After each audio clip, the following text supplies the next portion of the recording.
একটা বাচ্চার আইকিউ কিন্তু জন্ম থেকেই কখনো ফিক্সড না। আমি জানি অনেকেই বলেন যে এই বাচ্চা মায়ের মতো বুদ্ধিমান বা বাবার মতো মাথা আছে।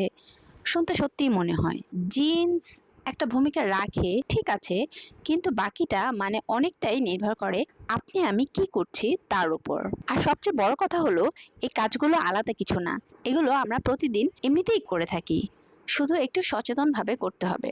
আজকে এরকমেরই 5টি ব্যাপারে আমি কথা বলবো যেগুলো হার্ভার্ড ইউনিভার্সিটি থেকে শুরু করে বিশ্বের বড় বড় নিউরোসায়েন্স ল্যাব প্রমাণ করেছে। চলুন শুরু করি। Assalamu alaikum. It's me Rimu, a former teacher and a mother of one child. প্রথমে আমরা জেনে নেই আইকিউ আসলে কি। আইকিউ মানে ব্রেইনের কানেকশনের সংখ্যা আর শক্তি, এবং এই কানেকশন তৈরি হয় অভিজ্ঞতা থেকে, পুষ্টি থেকে, ঘুম থেকে, আর আপনার আমার সাথে বাচ্চাদের ইন্টারাকশন থেকে। জন্মের সময় বাচ্চার ব্রেইন পূর্ণবয়স্ক ব্রেইনের মাত্র 25% পর্যন্ত হয়, কিন্তু প্রথম বছরেই এটা দ্বিগুণেরও বেশি হয়ে যায়, এবং এই সময়ে ব্রেইন প্রতি সেকেন্ডে 10 লাখেরও বেশি নতুন কানেকশন তৈরি করছে। মানে এই প্রথম কয়েক বছর ব্রেইনের জন্য সবচেয়ে বড় সুযোগ। চলুন এখন দেখি সেই 5টা উপায় যেগুলো আমাদের বাচ্চাদের ব্রেইনের কানেকশন সবচেয়ে বেশি তৈরি করতে সাহায্য করে। প্রথম যে উপায়টার কথা বলবো সেটা হচ্ছে সার্ভ অ্যান্ড রিটার্ন। আমি এই টার্মটার কথা আগের ভিডিওতে আপনাদেরকে বলেছিলাম। এই সার্ভ অ্যান্ড রিটার্নের মানে হচ্ছে বাচ্চার সাথে কথার খেলা। সার্ভ অ্যান্ড রিটার্ন টার্মটা দিয়েছে হার্ভার্ড ইউনিভার্সিটির centre on the developing child. শুনতে টেনিসের মতো, কাজটাও অনেকটা সেরকম। বাচ্চা কিছু করলো বা বললো সেটা হচ্ছে সার্ভ, আপনি সাথে সাথে সাড়া দিলেন সেটা হচ্ছে রিটার্ন। চলুন এক্সাম্পল দিয়ে বুঝে নিই। যখন বাচ্চা হাসলো সেটা হলো সার্ভ, এর রিটার্নে আমি বা আপনিও হাসলাম। দেন বাচ্চা হয়তো আ করলো, আমরাও আ করে বাচ্চাকে হাসি মুখে কপি করলাম। বাচ্চা কোনো কিছুর দিকে তাকালে আমরা সেই জিনিসটার নাম বললাম।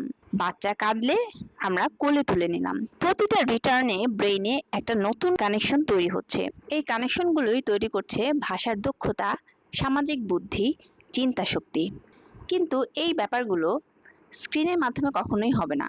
হয়তো আমরা চিন্তা করছি বাবা যে টার্টেল বাচ্চা কোথায়? এডুকেশনাল কোনো কার্টুন দেখছে, বাচ্চা হয়তো অনেক কিছু শিখছে। বাচ্চা কার্টুন দেখছে ঠিকই, কিন্তু তারপর কার্টুন কখনো স্টারফিশ। বাচ্চার হাসির জবাব দিতে পারছে না। স্ক্রিন হলো one way, serve and return হলো টু ওয়ে।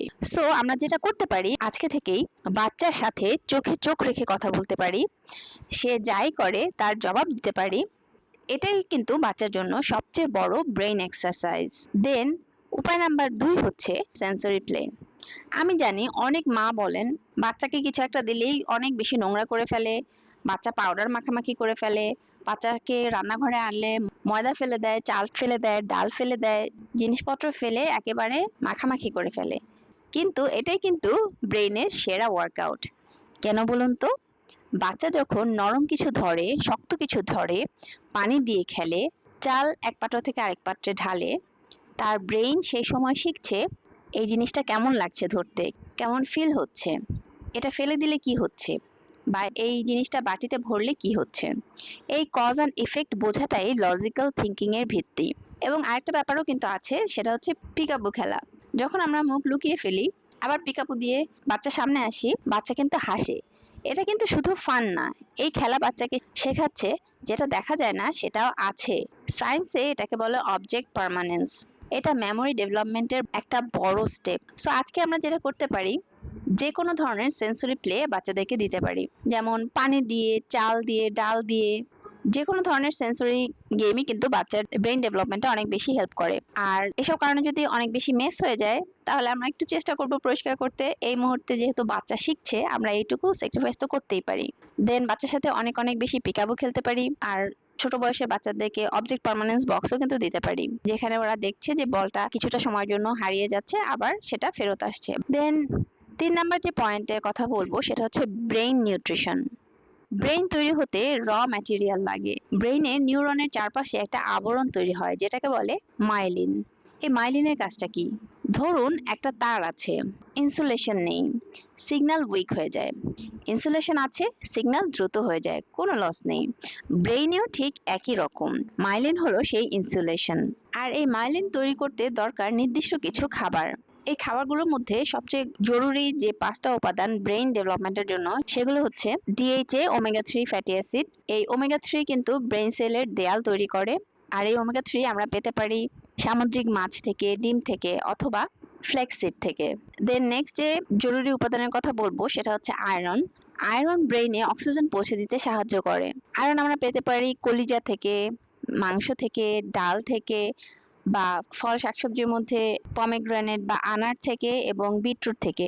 দেন আসি পরের উপাদান, সেটা হচ্ছে জিঙ্ক। জিঙ্ক কিন্তু নতুন সেল তৈরিতে অনেক বেশি সাহায্য করে। আর এই জিঙ্ক আমরা পেতে পারি মাংস, ডিম, বাদাম এসব উপাদান থেকে। দেন আসছে কোলাইন, যেটা মেমোরি সেন্টার শক্তিশালী করে। এই কোলাইনটা আমরা পাবো ডিমের কুসুম থেকে। আর লাস্ট যে উপাদানটা সেটা হচ্ছে ভিটামিন বি12।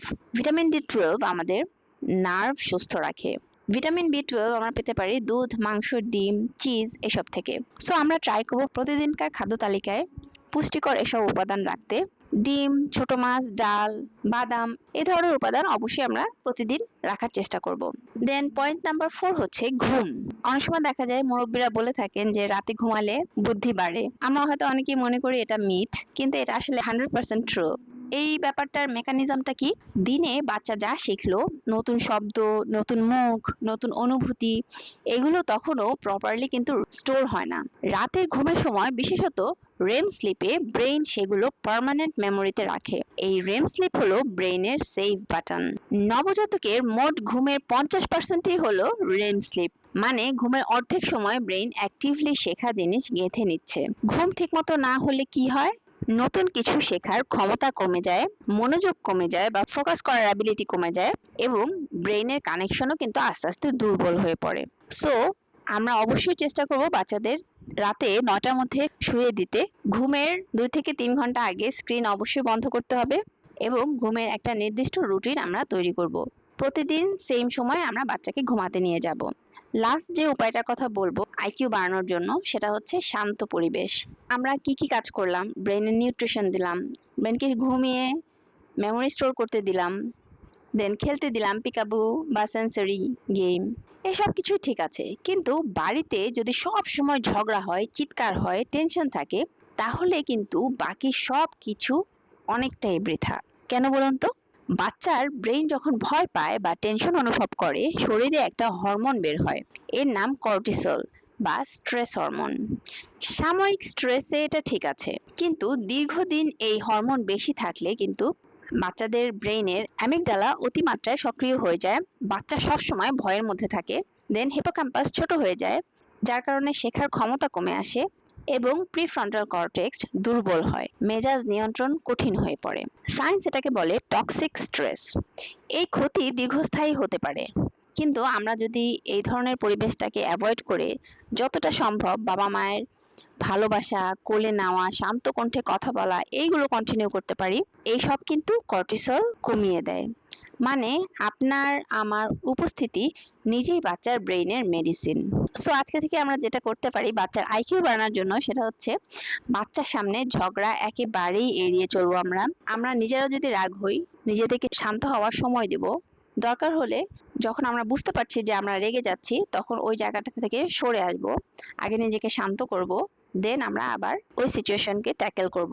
দেন বাচ্চা যদি রেগে যায়, তখন বাচ্চাকে কোলে নিয়ে আস্তে আস্তে ডিপ ব্রিথ করতে বলবো, শান্ত হতে বলবো, ওর চোখের দিকে তাকিয়ে আস্তে করে কথা বলবো।